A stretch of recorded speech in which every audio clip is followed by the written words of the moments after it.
Hello மக்களே, இந்த சீசனில் இது வரைக்கும் வந்த ப்ரமோலே இதுதான் பெஸ்ட்டுன்னு நான் சொல்லுவேன். நீங்கள் என்ன நினைக்கிறீங்க? ஸோ நம்ம ஆதரை வந்து திரும்ப வந்திருக்காங்க. இந்த நியூஸ் வந்து 2 நாளாக வந்து சோஷியல் மீடியாவில் போயிட்டு தான் இருக்குது. சரி, நம்ம கன்ஃபார்ம் ஆகாமல் எதுவும் சொல்ல முடியாது இல்லையா? ஸோ இப்போ பார்த்தீங்கன்னா 3rd ப்ரமோவில் வந்து நம்ம ஆதரையோட ரீஎன்ட்ரி.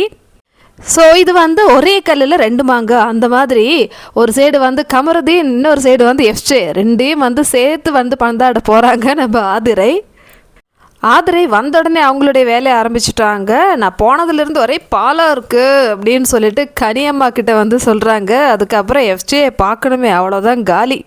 பரவாயில்லையே, இந்த பீஸ்க்கு இந்த பனிஷ்மெண்ட் கூட நல்லா தான் இருக்குது. ஆக்சுவலி 2 பேருக்கு சேர்த்து ஒரே ஒரு பனிஷ்மெண்ட் கொடுத்துருக்காங்க, எஃப்ஜேக்கும் கமருதீனுக்கும். ஸோ நம்மளுக்கே தெரியும் கமருதீன் வர்சஸ் ஆதிரை வந்து ஸ்டார்டிங்லேயே வந்து முட்டிக்குச்சு.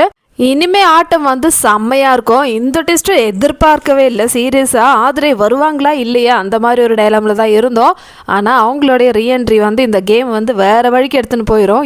ஒரு படம் வந்து ஸ்டார்டிங்கில் வந்து கொஞ்சம் மொக்கையாக போயிட்டுருக்கோம், அதுக்கப்புறம் இன்டர்வியூக்கு அப்புறமேட்டு செமையாக மாறிடும் இல்லையா? அதே மாதிரி தான் வந்து நம்ம பிக் பாஸோட அடுத்த 50 நாட்கள் இருக்க போது ஆதிரை வந்து என்ன பண்ண போகிறாங்க, இல்லை பேசாமல் எஃப்ஜே கிட்ட சரண்டர் ஆயிடுவாங்களா என்னன்னு சொல்லிட்டு நம்ம வெயிட் பண்ணி தான் பார்க்கணும்.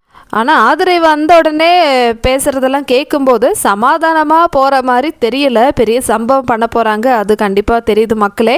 ஸோ உங்களுடைய ஒப்பீனியன் என்ன இதை பற்றி?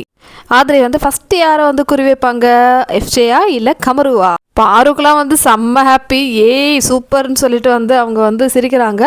ஸோ இனிமே தாண்ட ஆட்டமே இருக்குது. இந்த டெஸ்ட் எப்படி இருக்குன்னு சொல்லிட்டு பிக் பாஸ் வந்து நம்மளுக்கு சேலஞ்ச் பண்ணியிருக்காங்க.